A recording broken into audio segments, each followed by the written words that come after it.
Yeah, no,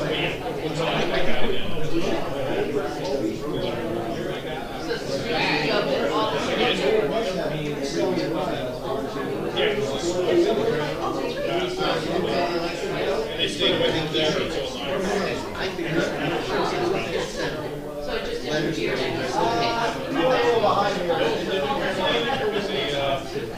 I still have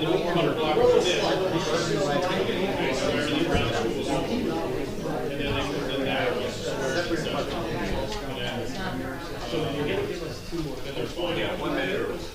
and Go by the clock.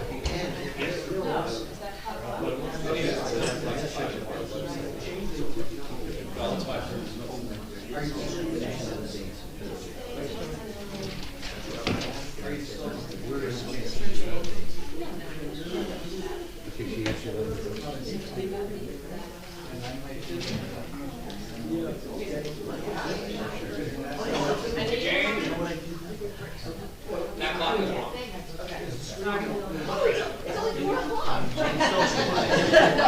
You anticipate a long meeting. Jane, come back, sit here with us. I know, I wish. Although it's fun up here too. Yeah, I'm sure. Yeah. We're having a great. As soon as you sit down, I'm going to ask everybody to stand. Okay, good. Call this meeting in order. Please stand for the Pledge of Allegiance. Pledge of Allegiance to the flag of the United States of America and to the republic for which it stands, one nation, under God, indivisible, with liberty and justice for all. I wish to announce that the 48-hour notice is required under the Open Public Meetings Act, was emailed to the Asbury Park Press, the Co-Star, and the New Co-Star on December the 18th of 2025. That a copy has been placed on the bulletin board in the borough office, and that a copy has been filed with the municipal clerk. Please be advised, public attendance for meetings through Zoom is not mandatory and a courtesy only. If for any reason Zoom fails or is disconnected, the in-person meeting will continue without interruption, and action can and will be taken, providing that there is an in-person council quorum. Mr. Noble? Here. Ms. Greenblatt? Here. Mr. Carp? Here. Mr. Nowicki? Here. Mayor Gubitosi? Here. Okay, welcome everybody. Thank you all for coming out in person, and for those of you on Zoom, thank you for joining us. Item number 5 on our agenda this evening is workshops, and anyone who has the updated version of our agenda will see that we have no workshop scheduled any longer. However, if anyone is here because of our posting of our initial agenda on Friday, we did anticipate having a workshop on our 2026 budget. We received additional information, insights on financial activity related to that budget over the weekend. We decided we were not ready yet to introduce. Our plan now is to introduce the 2026 budget on our Cinco de Mayo meeting, May 5th, our next meeting. And just a quick overview, without getting into a lot of detail that no one would really appreciate at the moment. The issue is largely for the council and for our CFO and for our consulting CFO, Jeanette Harrison. Bradley Beach had a lot of unique activity that happened last year, financial activity. We had kind of, somewhat, not once. Can I ever get Councilwoman DeNoble to leave my stuff alone? Sorry. He pointed it out, so it was council. Can everyone hear me? Anyone not hear me? Show of hands. No hearing? Okay. Just again, to give everyone a quick overview of why we are not proceeding this evening. We had some very unusual financial activity last year. We had a very large retrospective salary and wage payment, a one-time payment to catch the union up. Many of you may recall we had 2.5 years without a union agreement, and we had to give them retroactive back pay.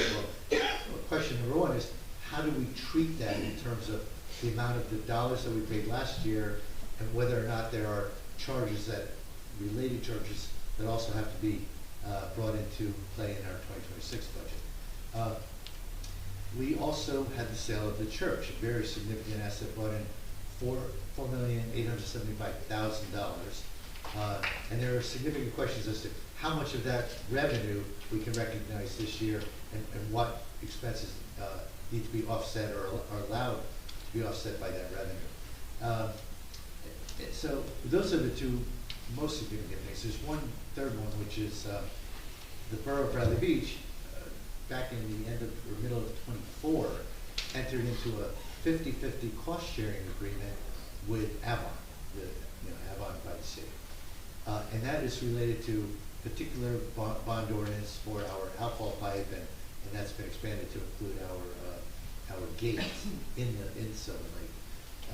Total project costs over $4 million.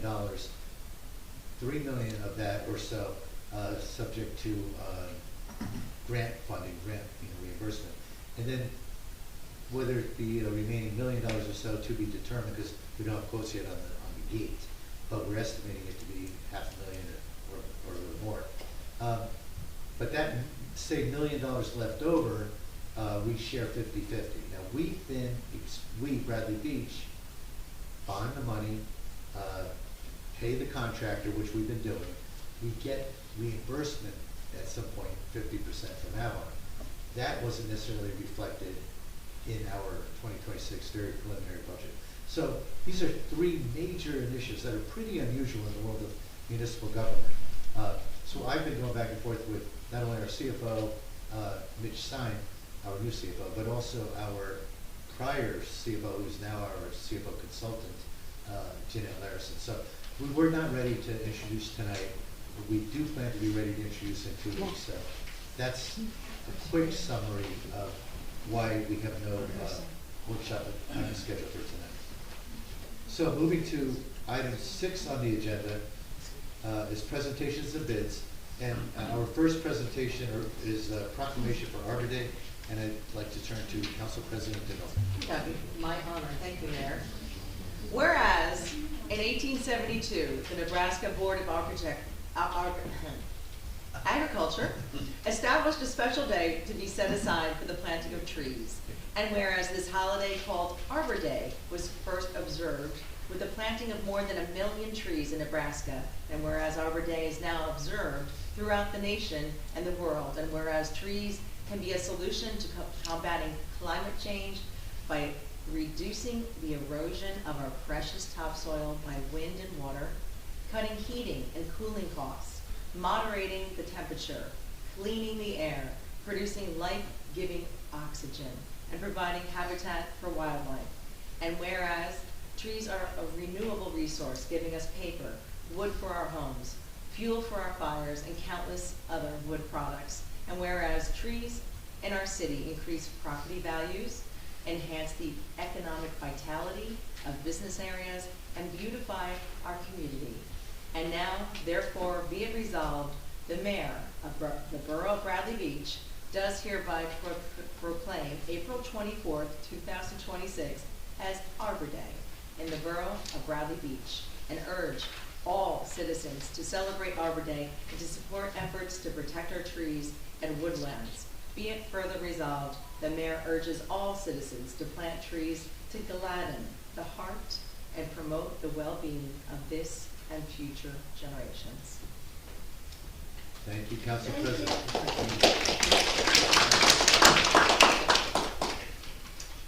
Next is a presentation or a proclamation for National Military Appreciation Month, and I'd like to ask Councilwoman Greenblatt to present that. Thank you, Mayor. I hope this gets some close. National Military Appreciation Month. Whereas in 1999, Senator John McCain introduced legislation to designate the month of May as National Military Appreciation Month, and both the Senate and House of Representatives adopted resolutions calling for Americans to recognize and honor U.S. service members. And whereas National Military Appreciation Month, NMAM, is celebrated every May and is a declaration that encourages U.S. citizens to observe the month and a symbol of unity. And whereas NMAM honors the current and former members of the U.S. Armed Forces, including those who have died in the pursuit of freedom. And whereas the month of May is characterized by 6 national observances, which highlight the contributions of those who have served. Loyalty Day on May 1st, Public Service Recognition Week, May 3rd through May 9th, Victory Day in Europe, also known as VE Day, on May 7th, Armed Forces Day on May 17th, and Memorial Day on May 25th. Now therefore be it resolved, the governing body of the Borough of Bradley Beach do hereby proclaim the month of May as National Military Appreciation Month, and encourage all citizens to recognize the services of all former and current military personnel and to take part in all national services.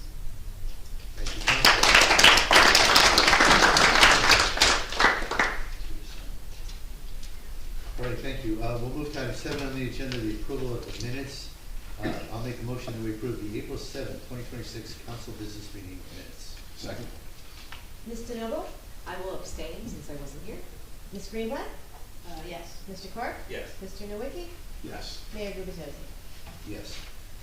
Okay, before we move to item 8 on the agenda, the reasons for the motion I'm about to make will be evident within a few minutes, but I'd like to make a motion that we move slightly out of order and we go beyond public comment for a second. We'll come back to it. And I'll make a motion that we begin item 9 on our agenda, ordinances, because I'd like to discuss the first ordinance, 2026-24. Second. Ms. DeNoble? Yes. Ms. Greenblatt? Yes. Mr. Clark? Yes. Mr. Nowicki? Yes. Mayor Gubatosi? Yes, and for this ordinance, Councilman Mitchell Clark, I'd like to give you the floor. This ordinance is being introduced to address some practical challenges associated with groundwater compliance. I'm sorry, Mitch, before you go farther. I gave you the wrong, what I wanted to tee up was the gas leak blowers. Oh. My mistake, sorry. So instead of 24, I did motion that we move to ordinances, so I think we're still good, but I would like us to talk about the adoption of ordinance 2026-21. I can do that too. My mistake, sorry. All right, so let me get it here. So after some discussions with my fellow council members, it's clear that the ordinance doesn't have the support that's needed to move forward at this time.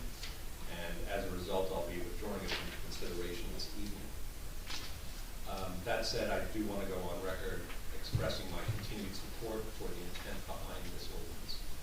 This proposal is about addressing quality of life concerns in our community, specifically noise and air pollution and broader environmental impacts associated with gas leak blowers. It is also aimed to take a measured approach by creating a phased framework, one that balances the needs of the residents and the landscapers and local businesses while encouraging a transition towards quieter and less polluting alternatives over time. I believe these are real concerns that many in our community share, and ones that will only become more relevant as more municipalities, and maybe even the state of New Jersey, continue to act in this area. I understand that there are differing perspectives on how and when to make this transition, but I do believe that this is an issue that we need to confront sooner than later. And so while this ordinance won't be moving forward tonight, I appreciate the conversations that it has sparked, and I remain committed to working collaboratively to find a path forward that reflects both community priorities and the council consensus. So at this point, I'd like to make a motion to withdraw ordinance 2026-21 from consideration. Second. Ms. DeNoble? Yes. Ms. Greenblatt? Yes. Mr. Clark? Yes. Mr. Nowicki? Yes. Mayor Gubatosi? Yes. Thank you, Councilman Carver. I know you worked very hard on this, and I know you've already accomplished the change to our Waste. recycling. Yeah, waste. Thank you. Or recycling, yeah. So thank you for your efforts today. All right, that is the reason I made the motion to move out of order, just so anyone here specifically who wanted to comment on that ordinance understands that the council does not plan to proceed further. We will get to public comment next. So with that said, I will now make a motion to go back to the original order of our agenda, and that is item 8, public comments, questions pertaining to anything on the agenda. Erica, we have a second. I've made a motion to go back to. I'm sorry about that. Ms. DeNoble? Yes. Ms. Greenblatt? Yes. Mr. Clark? Yes. Mr. Nowicki? Yes. Mayor Gubatosi? Yes. Okay, now we'll open up to public comment or questions on any item on the agenda. Yes, sir, Mr. Kaplan. Yes, if you don't mind, I'm doing this from my seat. Rafet Kaplan, 409 Brinley. I have a comment on question on 2026-126. I want to enthusiastically lend my support to the hiring of Michael Collins, who, if people don't know, worked with us very closely on the Charter Study Commission. He's a very, very fine lawyer. I say this as not someone working with him just on particular issues of the charter study. He's intelligent, he's competent, he adapts to high-pressure situations as well as many of the $600 an hour lawyers that I've worked with in my previous career. So 2 gold stars, whose ever idea it was to bring him on. My question is he being brought on in part or in whole to help shepherd through the form of government reforms that we have all been discussing now since the campaign? That is the only reason he's been brought in, because we are trying to respond to the comments, the recommendations made by the former Charter Study Commission that I know you're working through. Mr. Cohen. Mr. Cohen delivered those recommendations to us. And in particular, most of those we can address directly to council. The one that we really needed expert advice on is how and when and what it would look like to implement staggering of terms. So Mr. Collins is specifically being retained to guide us on that. That's excellent news, and I'm glad you brought up that particular point. There is a ticking clock on that. We need to get on the ballot by, well, you know all of this, by the summer. So this is excellent news. Thank you. And as to whose idea it was Mr. Cannon's. Mr. Who? Ray Cannon. Oh. He, I although owe he, you 2 gold stars. No, I mean, Michael's the expert in this arena, so, we're better to look at it, to be honest. So, Mayor and Mayor I'm only Cannon. attorney. Enough responsibilities. 2 stars. All right, so thank you, sir. Other comments or questions? This in the back row, you had a question? I just regarding, oh, thank you. And provide name and address, yeah. If you Come to the podium. come forward. Yeah. That way everyone on Zoom gets to see you too. Okay. I'm Vicky O'Toole. I live in Central and Lorraine, and I was here for the noise ordinance, and I just wanted some paperwork or something that you started with. I don't see it anywhere. This is the first time I looked at it, so I'm concerned about that. I wanted to help out a little or do something with that, so, but then it's just shot down, so. But, All the original ordinance is on the website. So if you- Okay. Yeah, so if you go to the minutes for the 4-7 meeting, okay, you'll see the original ordinance. okay, I just saw the little piece, it just, Yeah. that's it? No, if you, Yeah. I think if you go further down, you'll see the The entire whole, ordinance. the whole thing, okay. What number was that? It was One, 2026. 26. 21. Okay, that's Actually, it. you have to click on the date of the meeting and look at all the documents that are Yeah. listed. Okay, that's even better. Okay, Thank you. okay. No, I wanted the actual. Oh, the actual one. And Miss, if you, after you read it, if you have any questions or if there's something you would like to volunteer assistance with, Yes. please just contact me or anyone on the council. Excellent, thank you. Thank you.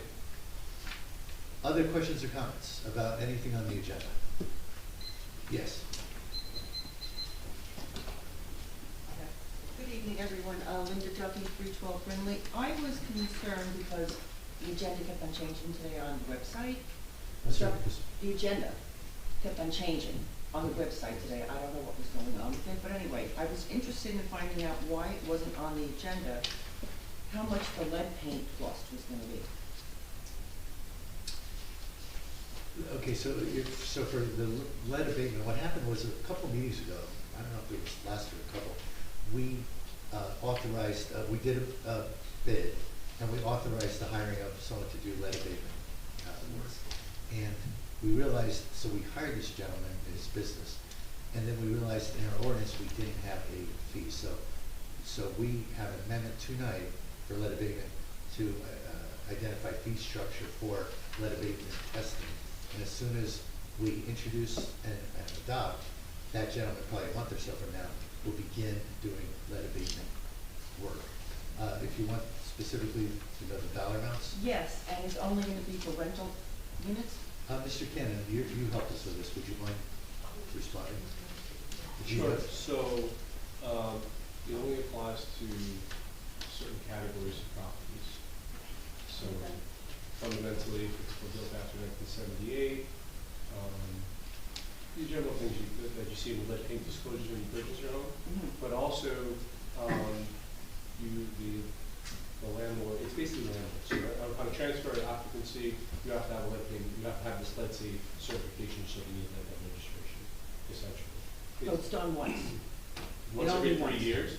Well, it also depends on the methodology, so And there's the also, condition, and the condition? well, and what's going on with the property, of course. Correct. But, in general, like a landlord can pay an increased fee to get a lead safe certification from a certified DCA contractor, and then that's lifetime. So it really depends on the individual needs of the person who needs the certification. So we didn't hire a certified contractor? So We did. We did. However, the law allows of just like a homeowner to call anyone on the list that's DCA contractor certified and provide that certificate for a registered contractor. So you're not, the property owner is not required to use the borough's contracted person. Okay. We got a discount rate and it's probably a good deal, but if you want to use your own for some reason, so long as they're on the DCA list, you can go on the website and pick any of those and we take the certification from that as well. All right, thank you. No problem. Thank you. Other comments or questions about anything on the agenda? Anyone? Yes, I see one hand, correct? Greenberg. Mr. Greenberg? It's your turn. People won't count this. There we go. There we go. Yes, Okay. sir. Huh. And I don't seem to be able to get my video on either, since the host won't let me. Anyway, I just want to echo the comments about Michael Collins. He was fantastic to work with. He knows his stuff, and I'm sure he'll be able to guide you guys through the maze of rules and regulations in order to get the staggered terms.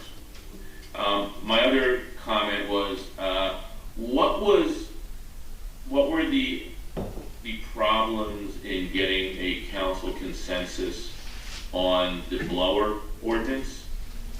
What were the issues? I mean, it seemed pretty straightforward. It's not actually as strict as Princeton's and many others. So I'm wondering what the issues were and why it couldn't be introduced tonight. Well, so there are many issues, they vary by council person, but as individual council people coordinating with one another, we did not deliberate outside of the public, but individually, one-on-one. I spoke to this person, that person spoke to that person, and at the end of a week of discussion or so, it became apparent that Mr. Karp, despite his, passion and support for this, was not garnering the support and votes he needed. So rather than put the public through, discussion and time consumption, the decision was made, and right down to Mr. Karp having the option of going through that process or not, but he was pretty convinced in his conversations with different members, including myself, that he was not going to get the support. So Mr. Greenberg, the reason is multifaceted. I might have had different reasons than Councilwoman Greenblatt, for example, or Council President DeNoble, but collectively, Mr. Clark could not get the support to adopt the ordinance. Can the individual council people share what their objections were? I think the public that would be educational for the public to see what what the hurdles are to get this, what I saw as a fairly good ordinance adopted. I mean, my own opinion is I would have made it even stricter, more in line with the Princeton ordinance, but I'd like to know from the individual council people, what their objections were. Yeah, I appreciate the question, and I'm not at all trying to dodge it, but while everyone could probably speak contemporaneously about this, I'm not going to put everyone on the spot. Mr. Clark had a prepared statement. he knew the direction he wanted to take this, but, what I will do is say, we can address that question, we'll give everybody a couple of weeks to just prepare a brief statement that can be included in the minutes, for our next meeting. So That would be great. Yeah, Yeah, I think it would be instructional to know what the objections are, you know, in order to craft an ordinance that works for everybody. And along with that, just FYI, in Princeton, what the town did was they helped create a fund that would help some of the smaller landscapers convert over to electric. You know, donations were made, and you could probably, you know, if Councilman Carp or anybody else wants to, I could connect them with one of the councilmen in Princeton who helped craft that ordinance, if they'd like to speak to them. okay, thank you, sir. Any? That's all I got. Oh, and the video's still not working. It won't let me turn my video on. Is that something new? I have no idea. I think we just like the picture that's up there. Yeah, you look pretty Yeah. good in that picture. That's high school graduation. That's sharp. Uh, Yeah, we're gonna stay with that. Is that, would Michelle coordinate that normally, or? No, No. she allows anybody to talk or use So their there's video. no way we can open up the video? That's okay. That's all I have. Okay. Keeping us moving, any other comments or questions about the agenda? All right, seeing no other hands, we will move on to item 9, back to ordinances, and now it'll be ordinance introductions, and once again, I will turn to Councilman Mitchell Clark to address 2026-24 for second time. Happy to. So, as you know, we recently passed an ordinance where basements are to be constructed with a minimum vertical separation of 3 feet between the lowest basement floor elevation and the documented seasonal high groundwater table, when it used to be 1 foot. This ordinance that we're introducing now provides a narrowly defined mechanism for limited height relief where necessary to satisfy this mandated groundwater separation requirement. So, and we also wanted to make sure that this relief doesn't result in any additional stories, expanding the habitable space, or circumventing any of the existing zoning controls. We also needed to clarify and strengthen some of the borough's zoning definitions with regards to basements and cellars and crawl space and incidental storage, just to eliminate any ambiguity and to prevent any unintended reclassification or misuse of any of the below-grade spaces. Is that it? Yeah. All right. Any comments or questions? Oh, let me say to the public, when we do ordinance introductions, we do not open up the individual ordinance to public comment or a public hearing. We do open it up every single ordinance that is being adopted. So 2 weeks from now, assuming we introduce tonight at our next meeting on May 5th, and when we're here for adoption, we will open it up for public hearing and public comment. But for right now, I'd like to ask the rest of the council, any comments or? Yeah, I have one comment. This is an excellent ordinance to deal with the height restriction. I just wanted to make the point that based on the rules that were enacted by the NJDEP for real and the cafe areas, basically the 4 foot above FEMA flood surge area, this ordinance will have to change again, anticipated, based on what we have to do in order to accommodate those new DEP rules. So this is a fix for the groundwater, but does not address the surface flooding from sea level rise. That's going to be a whole different change that we will have to deal with in the very near future. Any other comments? Okay, my quick comment is, again, I want to thank Councilman Carp for leading this charge. This, to me, and I think to many of our residents, was important because it needed to sync up with the ordinance we adopted at our last meeting, in which we raised the groundwater clearance level 2 feet. It used to be 1 foot above FEMA, and now it's, rather above, but not above FEMA, above high. Groundwater, High. seasonal high groundwater elevation. Thank you. Say that 3 times fast. Seasonal, yeah. Okay. Anyway, we raised it 2 feet, and the idea was you tell residents you cannot go 2 feet as deep as you used to. You got to be 2 feet higher, well, what does that do potentially to your roof line? This is saying, in that situation where you have been injured effectively by that change we did at our last meeting, we are giving the residents the ability to get up to 2 foot of additional height on their house. Now, if you're right next door to 5 other homes that are all at 35 feet, the belief among the council is that extra 2 feet is not gonna make or break the neighborhood's, scape. And what was important is being fair to residents who are caught in the middle. What I want to echo is what Councilman Nowicki just said, which is we all know that these real regulations are looming. As of right now, they are effective, or they are in place, they've been approved, they've been signed into law by Governor Murphy as he was leaving. If they don't change, they'll kick in on July 20th. If they do change, we, the council and many other municipalities have at least made requests to the governor, to our legislators, to consider a delay in implementation to allow us all more time to adjust and adjust properly to the new regulations. But what Councilman Nowicki said to everybody is, and again, worth repeating, what we're doing tonight is a very interim step to keep being fair to our residents as anyone who might be building their house in this interim period. Once real kicks in, it's gonna blow up all of our ordinances. We're probably gonna rewrite most of our zoning ordinances. It's a really big deal. So this is an interim step, and I think, again, a very important one. And my final comment on this is, once again, Mr. Karp, or Councilman Karp, led the discussion here, led the drafting of this language, worked closely with Mr. Cohen, the chair of our land use board, and also worked with Councilman Nowicki. So we have a lot of people to thank for this very quick turnaround. But I think this is a very good amendment to our ordinances. So thank you, gentlemen, for doing that. Any other comments or questions, then?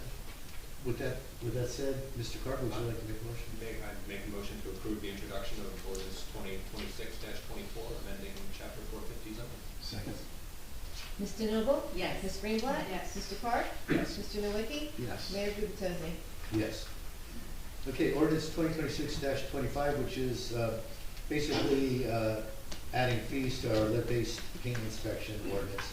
And Mr. Cannon, if you wouldn't mind, just give a 2-second overview of the changes we're incorporating.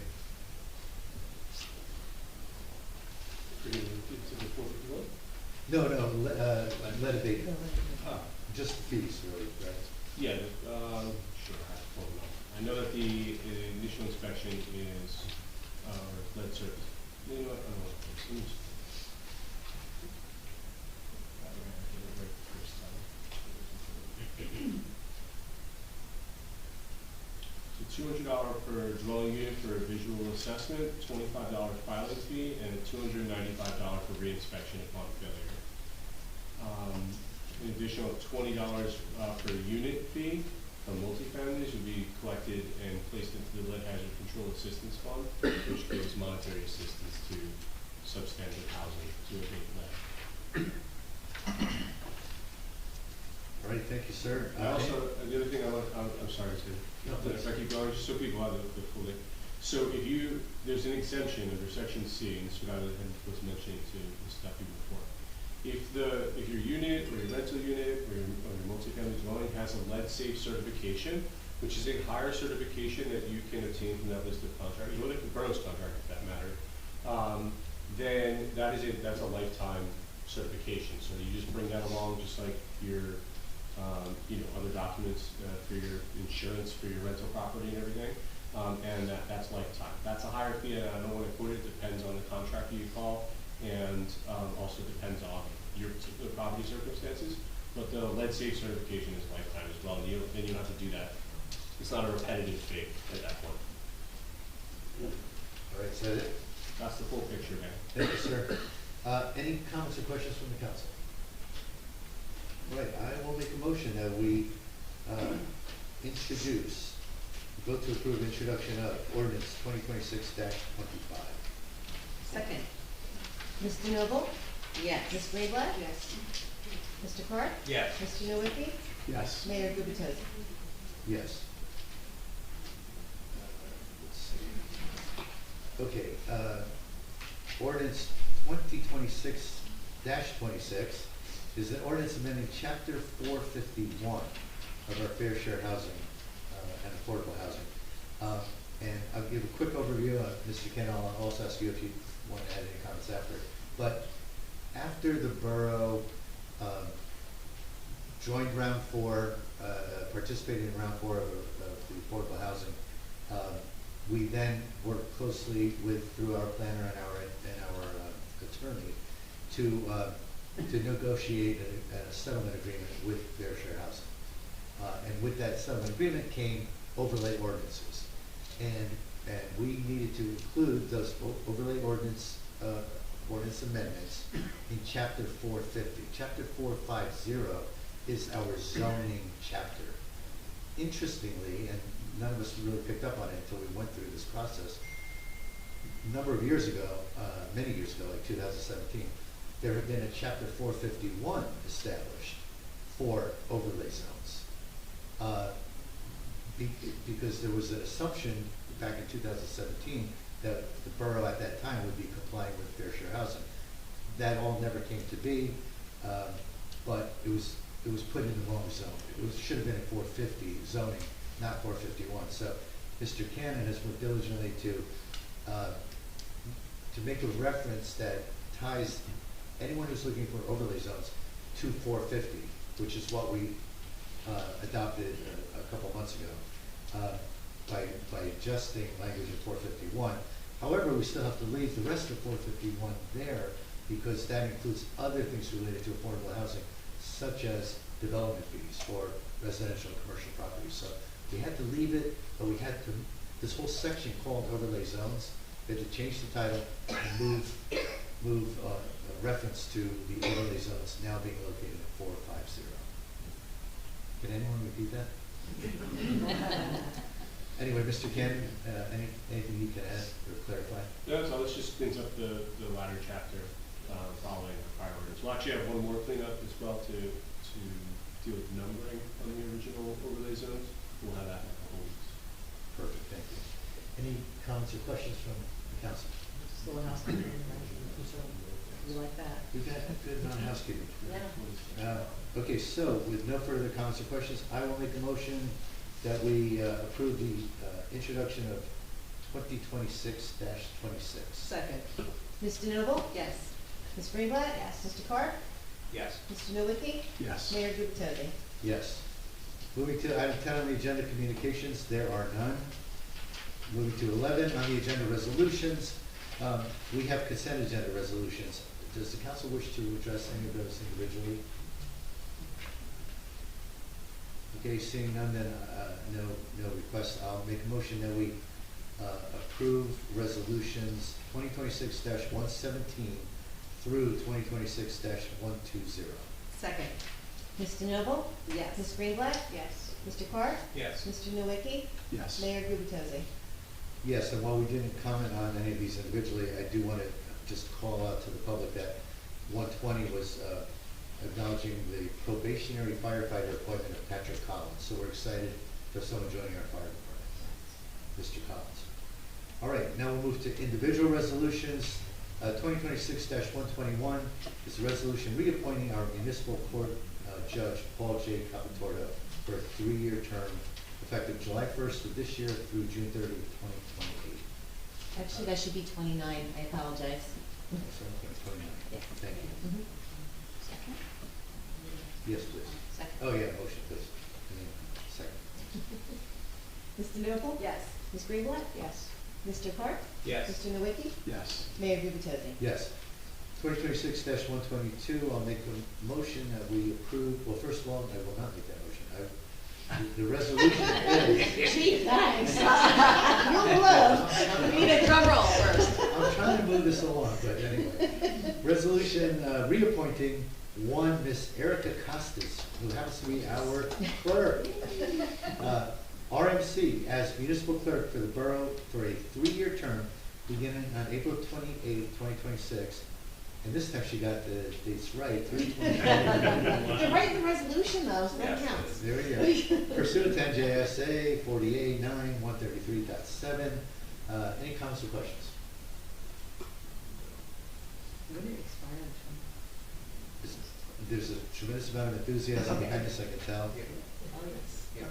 All right. Can we all second it, or? should we- Aw. I will make the motion that we approve 2026-122. Second. Second. Now I really feel the rush. Mr. Noble? Yes. Mr. Clark? Yes.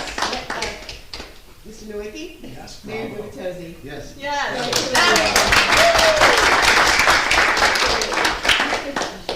Resolution 2026-123, appointing Don Baldwin as a part-time plumbing subcode official and plumbing mechanical inspector for a 4-year term. Any comments or questions? Okay, I'll make a motion that we approve 2026-123. Second. Mr. Noble? Yes. Ms. Greenblatt? Yes. Mr. Clark? Yes. Mr. Nowicki? Yes. Mayor Gubatosi? Yes. The next item, 2026-124, I would like to turn over to Councilman Nowicki. Okay, 124 is authorizing the award of professional engineering services with CME Associates for preparation and submission of a grant application for Sylvan Lake Pathway and stormwater improvements. Just to give some clarity to what this is for, we're currently going to be repairing the bulkhead from Madison to Evergreen. And so what this project is in working with the Borough of Avon, basically addresses continuing the pathway from Madison Avenue to Main Street, as well as stormwater manufactured treatment devices that basically catches the stormwater before it goes into the lake and filters out grass clippings, sediments and whatnot, so they don't get into the lake. So this is something that we wish would have been implemented a long time ago, but this basically prevents sediments from getting in. So this is a step that remediates a continuous degradation of the lake. It also includes a manufactured treatment device across Main Street where the water is coming down from Monmouth County, and which is like 80% of the flow coming into that lake. And so there's a larger unit that will be put on Avon's property on the west side of Main Street that will capture that flow, filter it prior to it getting into the lake on the far west end. And so we're applying for a joint Avon and us Monmouth County Parks grant that will allow us to obtain up to like $2 million of 50/50 matching, but to be able to get those funds in place to continue the remediation of and fixing of Sylvan Lake. So any questions or comments? Did you just mention it's a matching? Or no? Yes, it is a match. It is, so if we, 50/50, so potentially $1 million in grant funding, and then both municipalities need to match that amount? It would be $500,000 each of the Each. match. Okay. And then we each get $500,000 from the county to apply towards the lake improvements. Great. You mentioned the pathway as well, since that's on our side, that's also 50/50? Yeah, so the thing that we're doing with Avon and these improvements, historically, we were doing things individually, but through the whole grant of the overall dredging and beneficial reuse of the lake, we're working very closely and together to pursue additional funding and for the larger projects of the lake. And that will help us because it's a joint between two boroughs. It carries more weight and we'll get more attention that way. So it's really been a very collaborative effort between the two boroughs. Yeah, and following up on your comment, Councilman Carter, historically, Bradley Beach has owned one half, the north half of the lake, and historically Avon by the Sea has owned the southern half of the lake. And when they've got grant funding, they've improved their living shoreline. When we've got grant funding, we've done work on our side. So your question was a good one, because what Councilman Nowicki's talking about is getting these manufactured treatment devices in place on our side of the lake. And normally, historically, you might view that as a Bradley Beach expenditure, but because these treatment devices are going to help us maintain the restoration of the lake by filtering out sediment, it will be a shared expense, even though 3 of those will reside on our side of the lake. 1 actually at the west end will reside on the Avon side. Correct. And then just, the reason why Avon is not putting in over on their side, south of the lake, is because they have enough land, they can capture those sediments through scour holes and bioremediation methods, because they have enough land to cut back those pipes before they get into the lake and treat the water naturally. Our pipes come right out of the lake and right off the road and go right into the lake. So there's no opportunity for us to filter through natural means. So that's why we have to put these manufactured treatment devices in. So these align with our north-south streets? Yes. So I'd like to make a motion to approve this grant application funding. Do I have a second? Second. Ms. DeNoble? Yes. Ms. Greenblatt? Yes. Mr. Park? Yes. Mr. Nowicki? Yes. Mayor Gubatosi? Yes, and thank you, Councilman Nowicki, for continuing your work here. And keeping the theme going, can you also handle 2026-125? Yes, 125 is authorizing the execution of a $2 million grant agreement with the State of New Jersey Department of Environmental Protection for the borough's sanitary sewer infrastructure replacement program. So we've talked about this multiple meetings. This is the design money to complete the design of the the sanitary sewer system. So we did half of it from, the system's been replaced from Bradley Boulevard out to Fifth Avenue now. This completes from Fifth Avenue out through Lake Terrace. So this will pay for the design of all of that rest of that system so that we can implement the construction jobs. And so what this resolution does, it basically authorizes the administration to execute the grant with the DEP so we can receive this $2 million, get reimbursement on work that we've already done that we've just designed on Fifth Avenue as well as on Ocean Park, and be able to finish the rest of the system and basically that's a zero match. That's 100% $2 million that will pay for the design that Suburban Consulting Engineering is doing. Any questions? No? I'm trying to give all the answers before you ask the question. So I'd like to make a motion to approve resolution 125. Second. Ms. DeNoble? Yes. Ms. Greenblatt? Yes. Mr. Park? Yes. Mr. Nowicki? Yes. Mayor Gubatosi? Yes, and once again, thank you to Councilman Nowicki, and also thank you to Councilwoman Greenblatt. You guys have both been instrumental in getting us this far with Suburban Engineers. Moving to 2026-126, this is the resolution awarding a non-fair and open professional services contract to Michael L. Collins to serve as special counsel at a cost not to exceed $10,000. My hope is it'll be substantially less than $10,000, but as we mentioned in the earlier public comments, this gentleman, one has defended Bradley Beach in earlier lawsuits related to forms of government. He's an expert in that space. As I also mentioned, Mr. Cannon, our own expert, deferred and said to me, Mr. Collins would be the perfect person for us to bring in. And of course, he worked with the former Charter Study Commission, so he rang all the bells. Any comments or questions? Am I correct to make the statement that the clock is only ticking, just in response to Mr. Kaplan's comment, the clock is only ticking if we're looking at this year in terms of implementing. But this is a larger plan that we're looking to do, not necessarily on that time frame. Not necessarily on that time frame, but I mean, that is an option. My understanding is the option, so there's, without going too far down this rabbit hole and getting a million people asking more questions that I don't know the answers to yet, that's why we hired Mr. Collins. There are references in state statutes that say there's a 4-year wait before you can do stuff, and others that say, and Mr. Collins himself told me, no, that should be interpreted a different way, but we have charged him with coming back to us to make recommendations. It would have to be either this year, a referendum, if we were to go that route, a referendum, either this year or next year, because it would have to be in place for the change of current council's terms. We'd have to, 1/1/29, if there was, election process at the end of 28, for these terms to begin, these collective terms, if we were all to run again, for example. 1/1/29 would begin, those elected officials, whoever they are, would begin with staggered terms.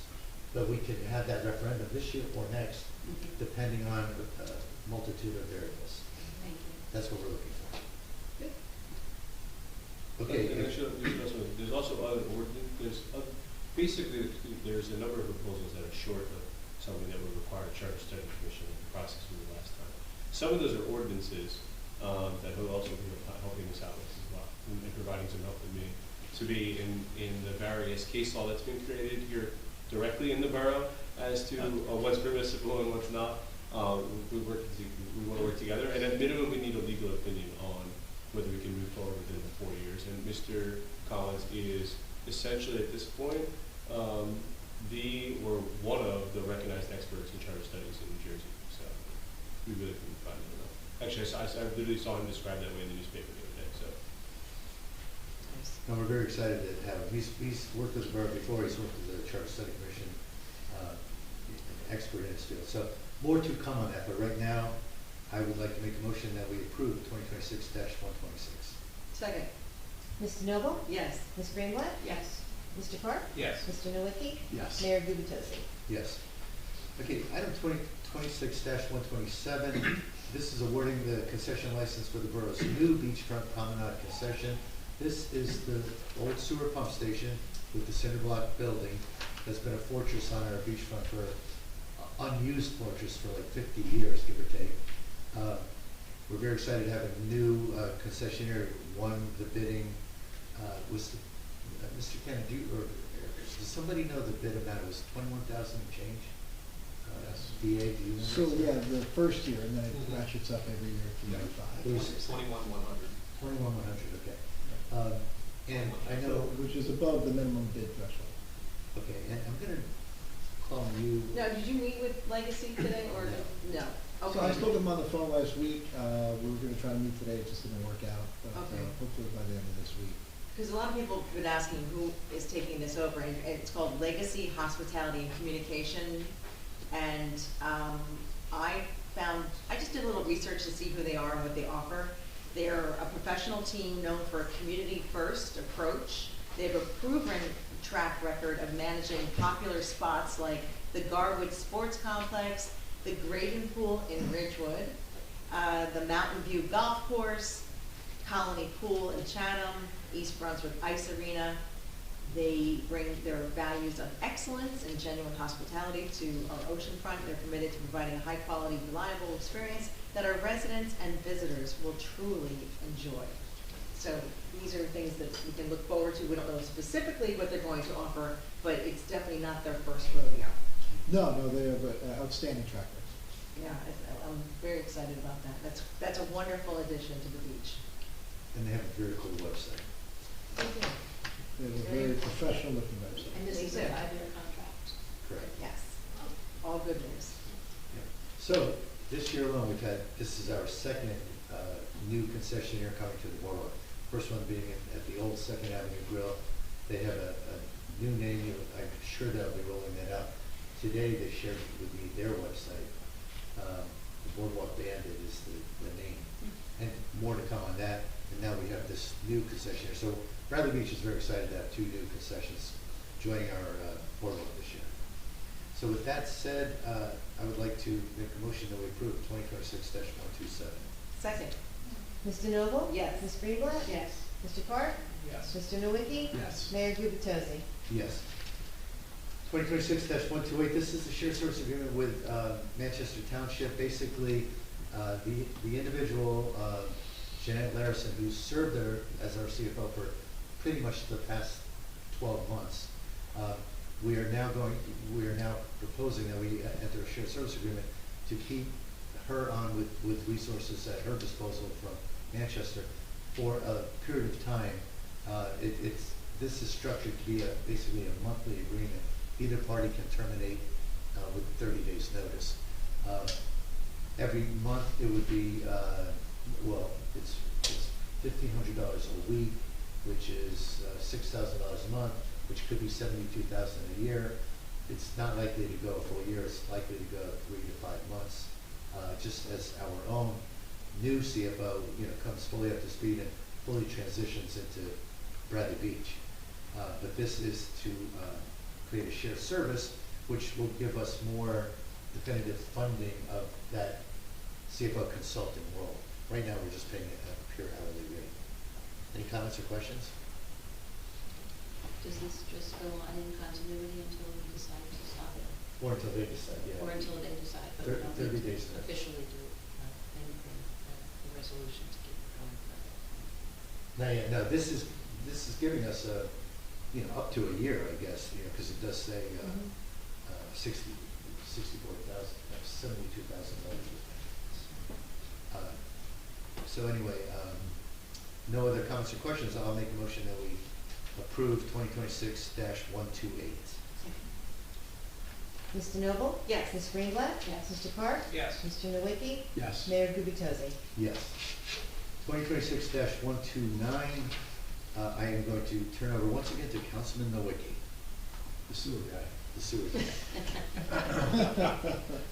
The resolution of the Borough of Bradley Beach, County of Monmouth, determining the form and other details of its note relating to the Water Bank Construction Financing Program of the New Jersey Infrastructure Bank to be issued in the principal amount of up to $2,535,000 and providing for the issuance and sale of such note to the New Jersey Infrastructure Bank and authorizing the execution and delivery of such note by the Borough of Bradley Beach in favor of the New Jersey Infrastructure Bank, all pursuant to the Water Bank Construction Financing Program of the New Jersey Infrastructure Bank.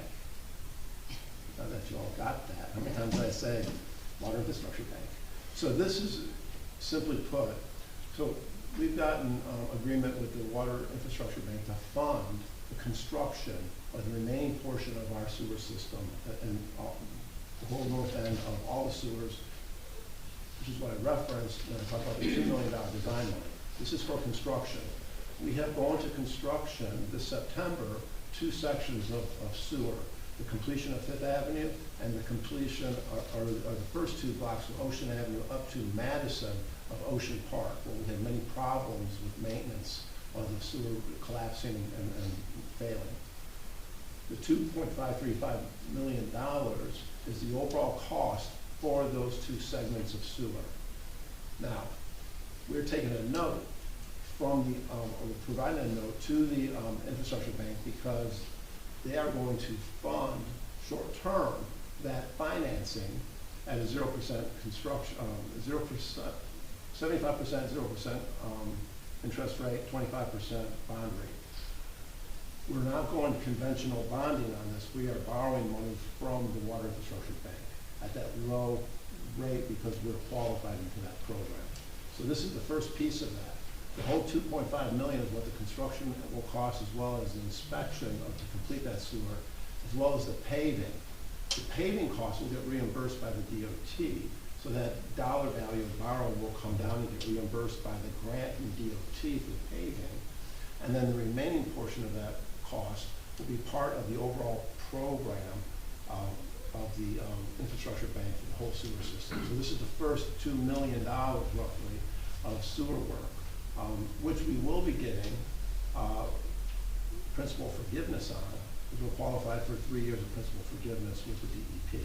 So this is the first resolution to short-term fund that. We have to pay the contractor and whatnot, complete the project, and then we turn around and we will apply for the principal forgiveness upon the completion of the project and apply to grants from the DOT. So this is an interim funding mechanism with the Water Infrastructure Bank to accomplish all of this.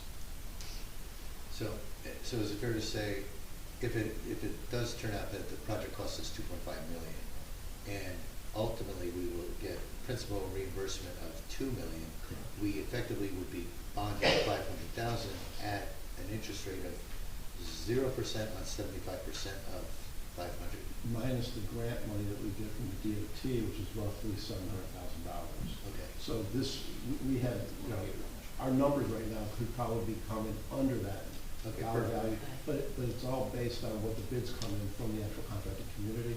We're waiting for authorization from DEP. I think we've received authorization right now for advertising. So we are looking to advertise this. We're not going to begin this construction until September because of the proximity to Ocean Avenue and being high season. It would be just too much disruption right there in those first two blocks of Fifth as well as Ocean Park. So we're gonna delay that construction until September. But we're gonna award this as soon as we get bids in, which will probably be by June. And it's not until like year 4 where we won't be granted the principal forgiveness. In year 4, we'll have more of a liability, but it will be under the infrastructure bank, which is at Well, 75. I would say, right, we won't be getting forgiveness of our principal, so Right. it will start to accumulate costs Mhm. probably before then, because we're gonna have to move every spring and every fall and build out a portion of this, because we wanna complete this program within 5 years. And hopefully to, less than that. So everything that we've lined up to date, including potentially $6 million of grant funding, the Principal forgiveness. principal forgiveness. But does that in any way limit us in seeking additional grant dollars later? Not when it comes, yes, from DEP for the sewer specifically, but not for the paving work from DOT. We are continuing to apply for all the borough roads, DOT local road aid, which is what we've been doing here. So what we're going to continue doing that to offset that cost and reduce the overall costs and use DOT money. Once we build the sewer, then we can turn around and use DOT money to redo the roads. Matter of fact, that's what you're seeing out right now on Fifth Avenue. They're grinding down the milling off the surface where we replaced the sewers back in the fall, and that's getting repaid this week. And that's DOT, this DOT money is gonna help pay for that surfacing work, whereas, that particular project, we bonded for, that was not part of the water infrastructure plan. Are the county roads and the borough roads for repaving handled similarly? Differently, just like Main Street. So you have 3 different agencies involved. You have the DOT, which is Main Street, that's a state highway. So we have to work with the state highway when anything we do on that road, including building permits, resurfacing, any of that. When it comes to Greenway, Lake Terrace, and Ocean Avenue, those are all county roads. So we have to work with the county on what we're going to do, road opening permits, coordinate with them, when are they planning on resurfacing, and how can we use their deep pockets to help their programming to pay, so we can coordinate when we do our sewer work. So, and I'll just throw this one out here this fall, we're looking at beginning the sewers and doing the sewer construction on Main Street. And we have to do that this fall because the DOT is coming and redoing all the intersection signal equipment along Main Street. And so and they're gonna be resurfacing those intersections and redoing the curb work and everything else in those intersections. So what we don't wanna do is come back after they do that and disrupt it with sewer work. So we need to get our sewers in before the DOT comes, which Matt's already started coordinating with them to be able to put us later in the schedule so we can get our sewers done. Then the DOT comes in, they do the intersections, and then we have the whole streetscape program for revitalization of Main Street that will probably be out next spring or next fall, depending on how fast DOT can get done. So there's a lot of coordination going on to put these pieces of the puzzle together and do things once, not twice, and capitalize on all the funding for these sewers. So with that being said, way too much information. One quick question though, on Main Street, are we replacing the sewers on the entire stretch of Main Street in this fall? All the sewers that are on Main Street will be replaced. On Main Street. Yes, as well as the connections out to the curb, to the house connections of the buildings.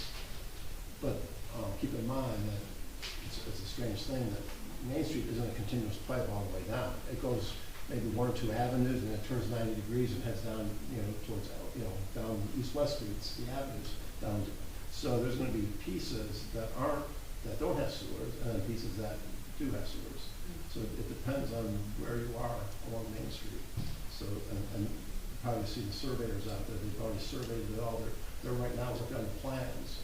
And we're hopeful to be able to advertise that contract this summer, getting it ready for a September, October construction after the high season. So with that, any more questions? Hurry up. I'd like to ask for a second. I make a motion to approve this. Any seconds? Second. Ms. DeNoble? Yes. Ms. Greenblatt? Yes. Mr. Carr? Yes. Mr. Nowicki? Yes. Mayor Gubatosi? Yes. Councilman Noakey, you're on the roll. Would you mind taking 2026-130? Yes, and 130 is a resolution for the Borough of Bradley Beach in County of Monmouth, New Jersey, declaring its official intent to reimburse expenditures for project costs from the proceeds of debt obligations in connection with its participation in the New Jersey Water Bank. So this is again just a completion of process of this previous resolution, and these are the steps in the process for the Water Infrastructure Bank. Any questions? I can make a motion. Second.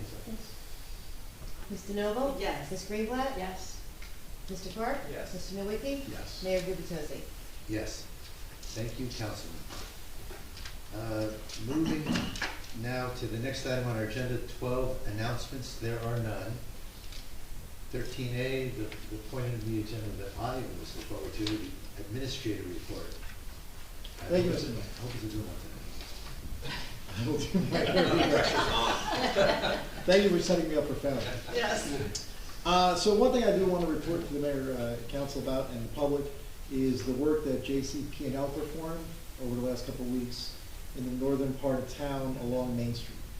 So if you recall, there were a couple poles significantly leaning over the curve, leaning over parts of Main Street itself. JCP&L came in with the assistance of the police to make it as safe as possible for them, replaced 2 of those poles. In replacing 2 of those poles, they moved the existing electrical wires, but also brought in brand new transformers. Those are the things that kind of look like garbage cans up there. Now they have completed that. They cut the old poles, but there's still wiring there from Verizon, Cablevision. There could be like MCI wires up there, WorldCom, if you remember them. Like a lot of these folks that just abandon their wires over time. Verizon has to come in now and remove those wires and put them on the new pole. Once Verizon does that, then Verizon is responsible for removing the old pole. So even though it was a JCP&L pole, they come in, they cut it, and then they rely on Verizon, and the BPU insists on this, Verizon removes it. We do not have a time frame right now as to when Verizon is going to come and remove it, but now they're authorized to do that since JCP&L is completely done. If you go there now, you'll see some bricks. It does look somewhat unsightly. We're going to secure that a little bit better. And then while JCP&L was here, I also walked them down other parts of Main Street where, you know, we don't have poles as dramatic as that, but there are poles that are rotted. There are poles that have attachments to them, particularly in front of the first aid squad, that have fallen apart over time. So those are going to be addressed as well. None of these are going to cause significant outages to folks, but what's nice for Bradley Beach, and if you watch what they were doing and how many trucks came, how many man hours it was an expensive endeavor to get in those new poles. They also put poles off of Main Street closer to the train tracks as well. Again, you don't visualize it, but it's all important for Bradley Beach because it's JCP&L investing in the infrastructure that, you know, we rely on 24 hours a day.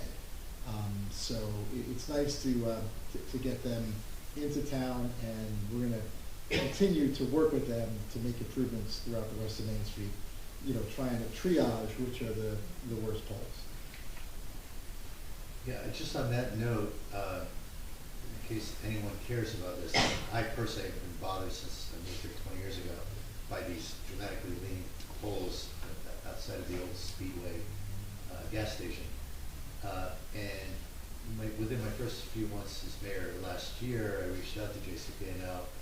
We went back and forth quite a bit, but they did agree a year ago to do this, and then they kind of disappeared. And thanks to Mr. Doherty's ongoing pursuit, persistency, he did finally get them out here a year later, but we owe a debt of gratitude to you, sir, so thank you. Thank you. Nothing. Are you gonna comment at all? Because if not, I want to prompt you to comment on the open house for the rec center. We're moving to the date, right? Oh, yes, I wasn't sure if one of the council members was gonna comment. Oh, on were it. you gonna? Okay, Yes. I'm sorry. I stole Councilwoman Greenblatt's thunder last meeting. She chastised me for that, No, so We I will, certainly we don't will wanna do leave that it, again. we will leave it to Councilman Greenblatt. Thank you. Is that? Yes, that's it. Thank you, sir. All right, we'll now turn to mayor and council reports, and we'll start with Councilman Clark. All right, just one for today, the first aid squad, for the operational period ending April 21st, 2026. The squad responded to 5 day calls, 4 night calls for a total of 9. All 9 were for medical, and there were no out-of-town mutual aids requested. The squad also requested no mutual aid. They also conducted one drill for the safety and education of the members on splinting and collaring for patients. Total volunteer hours for the period were 50, and they fulfilled 100% of their assignments for the period. They are still looking for volunteers for the first aid. They offer free training for qualified individuals. Anyone wishing to volunteer for the first aid squad, applications can be found on the borough website. They're also accepting applications for our cadet program for young people ages 16 to 18 who are interested in serving Bradley Beach. That concludes your report. That concludes my report. Thank you, sir. We'll go to Councilwoman Greenblatt. Thank you, Mayor. Recreation is hosting a Mother's Day flag football Friday, May 8th, 5:30 p.m. at the rec field. Rose's Kitchen food truck will be on hand with a savory menu of items for sale. Registration is $20 to $25 per person, which includes food options and a t-shirt. So come join the fun and celebrate Mom. The Senior Club's next meeting is Wednesday, April 22nd, that's tomorrow, noon to 3 p.m. at the Piazza Center. Mahjong Open Play runs every Friday 1 to 3 at the Piazza Center. Spring Bocce League signups will be open on May 4th. So mark that on your calendar if you're interested in signing up for bocce. Links for registration can be found on the Recreation Department's page of the borough website.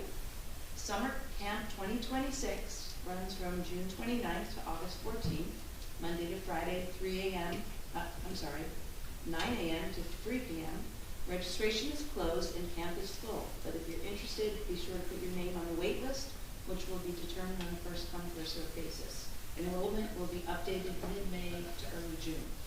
Marine Science Camp runs July 27th to the 31st, Monday to Friday, 9 a.m. to 2 p.m. for ages 5 to 14 at Memorial Park in Neptune City. Space is still available. And just to follow up, the rec center will be holding a grand reopening now on Saturday, May 2nd. This date was changed because we're expecting a lot of rain this Saturday, which was when it was originally scheduled for. So the rec center's grand reopening is Saturday, May 2nd, 11 a.m. to 1 p.m.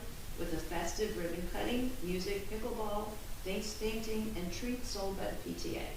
And of course, mayor and council are invited to join along with all the Bradley Beach residents. The rec committee's next meeting is Monday, May 11th at 6:30 at the rec center. The Arts Council met yesterday, April 20th. Mark your calendar for the Acoustic Coffee House Singer-Songwriter Showcase, Sunday, May 3rd, 2 to 5 p.m. at the Perfect Perk, 300 Main Street. Space will be limited, so please register through the QR code on their webpage. The Arts Council's first annual Arts Fest is Saturday, June 27th at Riley Park, calling all local Bradley Beach artists to participate in the visual exhibit Home is Where the Art Is at Posh Real Estate, which runs from June 27th to July 4th with an artist opening reception on the 27th, which is the day of the Art Fest. The Arts Council is accepting submissions through May 31st. Please see their website for details and submission requirements.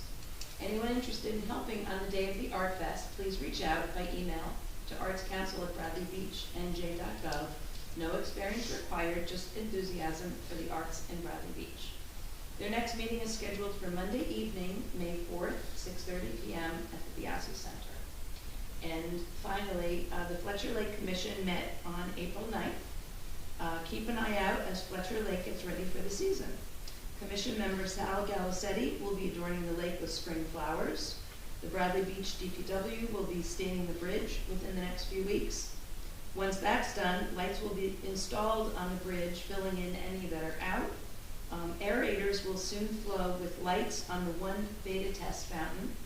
And speaking of fountain lights, member Bill Grafton is working with Monmouth University's Coastal Lakes Observing Networks, also known as CLONET, to test the lake's health and ecosystem pre- and post-season to determine any effects of light exposure to the lake's aqualife. This will guide the commission in possible installation of lights on all the aerator fountains. The Fletcher Lake Commission will next meet on Thursday, May 14th in this council chamber. And that's my liaison report. Thank you, Councilwoman. I'll turn to Council President Jane DeNoble. Thank you, Mayor. The Shade Tree Commission met on April 1st. They had two applications. 208 Fifth Avenue is removing two pear trees, which were pretty much dead anyway, and they're going to replace those trees. And at 410 McCabe, they're removing 4 trees and replacing that with 6 trees. So good news there. The tourism meeting was canceled. In school news, the PTA would like me to share and encourage people to go to the rec center grand reopening, as I call it. It was rescheduled to May 2nd at 11 a.m.